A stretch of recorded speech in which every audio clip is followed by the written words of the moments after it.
Hi everyone. Today we're going to talk about multi-factor ESG rating models. We'll talk about why they exist, what goes into them, and then how they work, culminating in us being able to generate a single ESG rating that can be used to compare apples to apples. If you're interested, let's jump in. Now, these multi-factor models tend to take dozens to even hundreds of ESG metrics and synthesize them into some single number. So, if you look at the MSCI ESG rating or Sustainalytics or Vigeo Eiris, they have dozens of metrics, and they synthesize that down into some single rating that tells you how good a company is. The challenge is, how do you take these dozens of metrics and synthesize them down into some single number? And today we're going to talk about one way to accomplish this, which is using dimensionality reduction and factor weighting techniques, such as PCA or principal component analysis. So, to illustrate this, we're going to use a very simple example, and because of that, our data set has only 7 observations or companies and 4 ESG factors. In reality, you would have much more than this, but this should be sufficient to understand how the math works. So, just so we're aligned, each row is a company and each column is an ESG factor.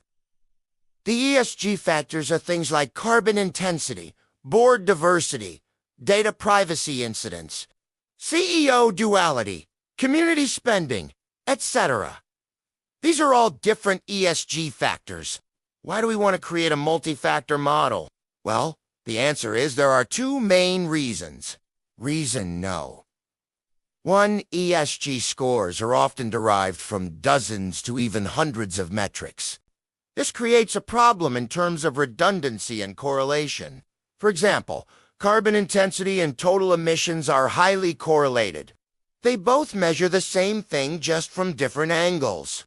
And if you have 2 metrics that are measuring the same thing, that's redundant, and it creates problems when you're trying to synthesize those down into some single number. And reason, no.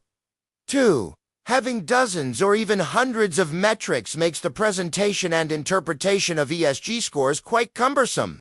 It's really hard to present dozens of numbers and have someone actually care about them. It's much easier to present a single number. Okay, so we've decided we want to build a multi-factor ESG rating model. Now the question becomes, how do we do it? There are a lot of different ways to accomplish this. You could try things like clustering or classification algorithms or even deep learning models. But today we're going to focus on principal component analysis, which is a type of dimensionality reduction technique. The goal of PCA is to take your original set of variables and transform them into a new set of uncorrelated variables called principal components. These principal components are ordered such that the first one explains the most variance in the data. The second one explains the second most variance, and so on. So, before we dive into the math, let's quickly look at the data set that we're working with. So, if you look at this table, each row is a company and each column is an ESG factor. So, for example, Company A has a carbon intensity of 45, a board diversity of 30%, a data privacy score of 4.5, etc. If you look at Company A, their carbon intensity is 45, which is pretty high compared to the other companies. Also, their board diversity is 30%, which is pretty high compared to the other companies. However, notice that their community spending is only $500,000, which is relatively low compared to the other companies. We could make a quick plot of the companies by carbon intensity and board diversity, and notice that Company A tends to be better on the environmental side, but not so great on the social side. And if you remember, our ultimate goal here is to derive some single ESG score that allows us to compare apple to apple. And if you look at the math behind deriving an ESG score, the first step is to take your data and standardize it. This is typically done by calculating the Z-score for each metric. So, The z-score is simply the difference between the raw value and the mean of that column divided by the standard deviation of that column. So, if you look at carbon intensity, the minimum is 38 and the maximum is 81, which means that this variable has a pretty wide range. On the other hand, if you look at data privacy, the minimum is 3.8 and the max is 4.5, which means that this variable has a pretty small range. This is going to create a problem when we try to combine these metrics together. Basically, the metrics with larger ranges are going to swamp out the metrics with smaller ranges. So, once we've standardized all of our metrics, the next step is to calculate the covariance matrix of the data. Now, this may seem complicated, but it's really not too bad. All the covariance matrix does is tell you how much two variables move together. So, if you look at the covariance between carbon intensity and board diversity, it tells you how much carbon intensity changes when you keep everything else constant. After you've calculated the covariance matrix, the next step is to extract the eigenvectors and eigenvalues of the covariance matrix. These eigenvectors essentially tell you the direction of the principal components, and the eigenvalues tell you the scale of the principal components. At this point, you've derived a bunch of principal components, and we're going to order them such that the first one explains the most variance in the data. The second one explains the second most variance, etc. Now, the question becomes, how many principal components do we need to use? This is somewhat subjective, but a good rule of thumb is to use the elbow method. Basically, you plot the cumulative explained variance against the number of components used, and you find the point. Where adding more components does significantly increase the amount of variance that you re-explaining? In this case, it looks like we want to use around 3 components. Now, if you remember, our goal here was to synthesize all these metrics down into some single ESG score. So, what we're going to do is project the original data onto the first few principal components.